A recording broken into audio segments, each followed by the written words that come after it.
You grew up singing nursery rhymes, haven't you? Those simple little tunes passed down through generations, designed to soothe and comfort the very youngest among us. But what if I told you that many of these seemingly innocent rhymes harbour a dark side, a hidden history, often brutal and unsettling? From deadly plagues to brutal executions, the rhymes of your childhood are steeped in a history far more grim than you might imagine.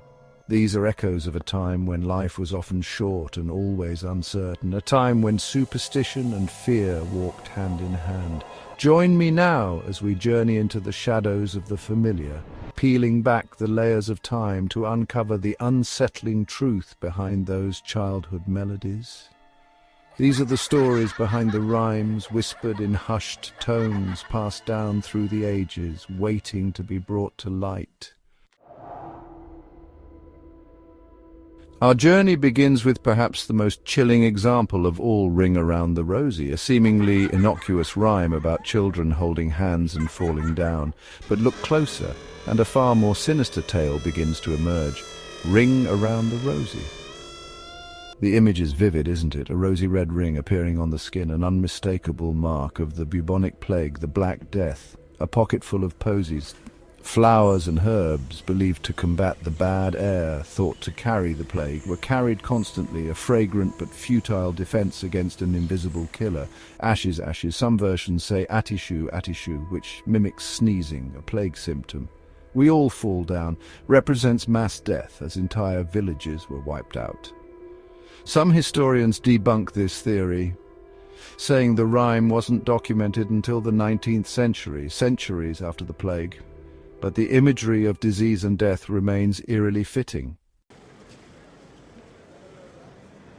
Our next rhyme takes us to London, where the iconic London Bridge has stood for centuries, a symbol of the city's endurance. But this seemingly simple song, London Bridge is Falling Down, hides a history as turbulent as the river that flows beneath it. Picture, if you will, the year 1014 AD. Viking longboats, sleek and deadly, descend upon London, their fierce warriors led by King Olaf II of Norway. The bridge, a key strategic point, becomes a focal point of the Viking assault. Legends speak of the bridge being destroyed by the Vikings, sending its timbers crashing into the Thames. For centuries, London Bridge served as a macabre display of the Crown's power. Some legends suggest children were buried inside the bridge's foundations as a superstition to keep it standing.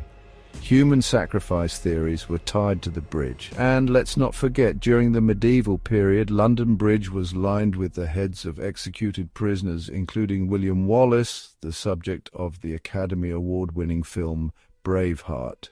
Viking raids, executions, and the ever-present threat of collapse. These are the dark secrets that lie beneath the surface of this seemingly simple rhyme. From the battlefield to the cradle we go, for even the most soothing lullabies can harbour unsettling secrets. Rock-a-bye Baby, a song meant to lull a child to sleep, takes on a chilling new meaning when viewed through the lens of history. The year is 1688. England is in turmoil, its throne occupied by the Catholic King James II. The king and his wife, desperate for an heir, face mounting pressure from Protestant factions who view the Catholic monarchy with suspicion. James II and his Catholic wife struggled to produce an heir. Then, a seemingly miraculous birth. A baby boy, a prince to secure the Stuart dynasty, mysteriously appeared, but whispers begin to circulate, rumours of a baby smuggled into the Queen's chambers, hidden in a warming pan to fake a legitimate heir. Protestants opposed James II and overthrew him soon after in the Glorious Revolution. Cradle will fall symbolises the collapse of James II's rule. Some believe this explanation, but others say it's just a simple lullaby. Still, the timing aligns suspiciously well with history. Was Rock-a-bye Baby a subtle form of sedition, a whispered warning about the fragility of power disguised as a children's rhyme? Our final rhyme takes us back to the Tudor dynasty, a period of English history marked by intrigue, religious upheaval, and the iron-fisted rule of Queen Mary I. Known to history as Bloody Mary, her reign of terror would leave an indelible mark on England's psyche. Mary, Mary, quite contrary. The rhyme begins simply enough. But consider the context. Mary, a devout Catholic, ascended the throne after the short-lived reign of her Protestant half-brother, Edward VI. Her determination to restore England to Catholicism would have dire consequences. How does your garden grow? A seemingly innocuous question, yet one that takes on a sinister connotation in light of Mary's brutal reign. The garden could symbolize graveyards from her mass executions, silver bells and cockle shells. Some believe these were torture devices used on Protestants, pretty maids all in a row. This could refer to the guillotine or her beheaded victims. The rhyme, whether intentionally or not, captures the essence of her reign, the beauty of the language masking a dark undercurrent of violence and oppression.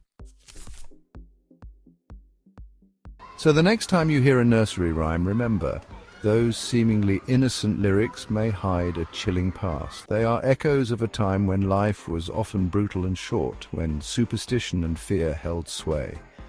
These rhymes, passed down through generations, offer us a glimpse into the darker side of history, reminding us that even the most familiar things can have a hidden depth, a story waiting to be told.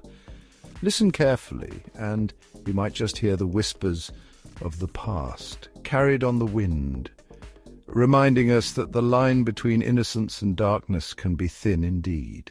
But wait, there's one more thing to consider. Have you ever wondered why some playgrounds and toys seem to have an eerie presence about them? The laughter of children playing, the creaking of swings, and the shadowy corners where the light doesn't quite reach. These places often harbour their own dark histories. Imagine a playground built on the grounds of an old abandoned asylum. The swings might sway with an unsettling creak, and the sandbox could be a place where secrets lie buried. These seemingly innocent places can carry the weight of their past, just like the nursery rhymes we've explored.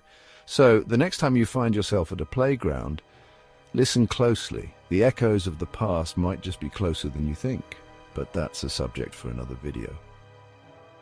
If you liked this video, don't forget to subscribe to our channel. Which nursery rhyme do you think has the creepiest hidden meaning? Let us know in the comments below.